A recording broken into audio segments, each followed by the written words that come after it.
কিছুক্ষণ আগে প্রধানমন্ত্রী শেখ হাসিনার সাথে সাক্ষাৎ করেছেন ভারতের পররাষ্ট্রমন্ত্রী ডক্টর এস জয়শঙ্কর।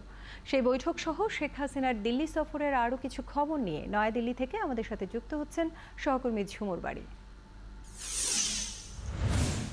ঝুমুর, প্রধানমন্ত্রীর সাথে ভারতের পররাষ্ট্রমন্ত্রীর বৈঠকে কি নিয়ে আলোচনা হয়েছে সে বিষয়ে কি আপনি কিছু জানতে পেরেছেন? পাশাপাশি আমি আরেকটি প্রশ্ন আপনাকে করতে চাই, কাল ভারতের প্রধানমন্ত্রী নরেন্দ্র মোদীর সাথে যে বৈঠক হবে সেখানে সুনির্দিষ্ট আসলে কোন কোন বিষয়গুলো নিয়ে গুরুত্ব পেতে পারে বলে আপনি জানতে পেরেছেন?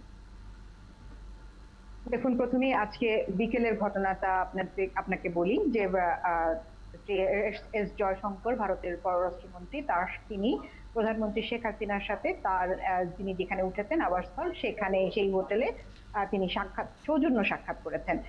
এবং এই সৌজন্য সাক্ষাৎটি একেবারেই সৌজন্য সাক্ষাৎ, কিন্তু তার মধ্যেও যে বিষয়গুলো উঠে এসেছে সেটি প্রধানমন্ত্রীর যে মুখ্য সচিব তিনি পরবর্তীতে একটি প্রেস কনফারেন্সের মাধ্যমে আমাদেরকে জানিয়েছেন। এবং সেখানে যে বিষয়টি এসেছে তার মধ্যে যেমন রয়েছে বিমস্টেকের মতো আঞ্চলিক জোট গঠনে আরো গুরুত্ব দেওয়ার বিষয় এসেছে রোহিঙ্গা ইস্যু, কারণ বাংলাদেশ এবং ভারত উভয়ই সীমান্তে রোহিঙ্গা সমস্যার নানা কারণে নানাভাবে জর্জরিত, এবং দুই দেশই উদ্বিগ্ন রোহিঙ্গা ইস্যুতে মিয়ানমারের চলমান সংকট নিয়ে সেই বিষয়টিও তারা আলোচনা করেছে।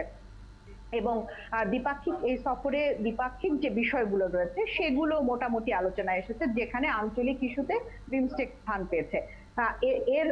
এরপরই কিন্তু ব্যবসায়ী প্রতিনিধি দল, অর্থাৎ Bharat Bangladesh chamber of commerce এবং ভারতের যে সকল ব্যবসায়ীরা বাংলাদেশে ব্যবসা করে থাকেন তাদের সাথে প্রধানমন্ত্রীর একটি সাক্ষাৎ হয়েছে, এবং যেখানে তারা কালকে যে এমওইউ গুলো হবে তার একটি দিক নির্দেশনা দিয়েছেন, যে সেখানে এনার্জি রিলেটেড এবং বাণিজ্য বিষয়ক কয়েকটি এমওইউ হতে পারে, এবং কয়েকটি এমওইউ নবায়ন হতে পারে, আবার কিছু ঘোষণাপত্র আসতে পারে, সেটি এমওইউ নয়, চুক্তিপত্র নয়, ঘোষণাপত্র আসতে পারে। এরকম 9 থেকে 10টির কথা তারা বলেছেন, কিন্তু একেবারে সুনির্দিষ্টভাবে কালকে ঠিক কি কি এমওইউ হবে এটি তারা এখনই ডিসক্লোজ করতে চাননি, কারণ তারা বারবার বলছেন যে এটি নিয়ে কাজ চলছে।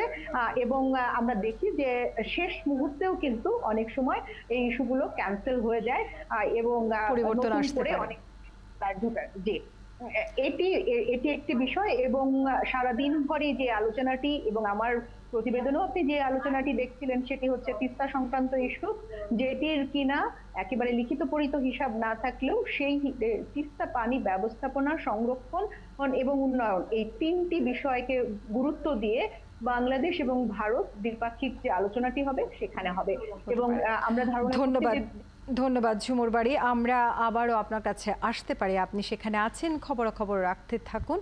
আপনার মাধ্যমে আমরা জানিয়ে দিব সেখানে আসলে কি ব্যাপারগুলো নিয়ে আলোচনা হবে।